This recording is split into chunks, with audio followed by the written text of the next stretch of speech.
যেখানে দেশের মানুষ নির্বাচনের আগে সংস্কার চায়, গণহত্যার বিচার চায় এবং সুষ্ঠু একটা পরিবেশ চায়, চাঁদাবাজ মুক্ত এবং চাঁদাবাজি মুক্ত একটা সমাজ চায়, সেখানে যারা এগুলোর বিরুদ্ধে গিয়ে যারা নির্বাচন চাচ্ছে অবশ্যই তাদের উদ্দেশ্যগুলো ব্যতিক্রম।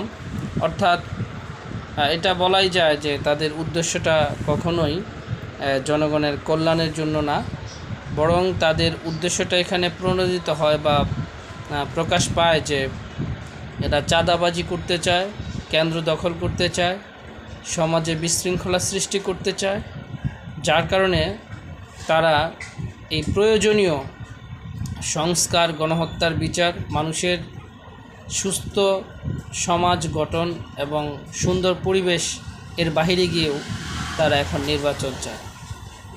এটা আশা করি জাতি বুঝতে পারছে কী জন্য তারা চাচ্ছে। এজন্য দেশবাসী সকলেই সবার স্থান থেকে সোচ্চার হন, অন্যায়ের প্রতিবাদ করতে শিখুন।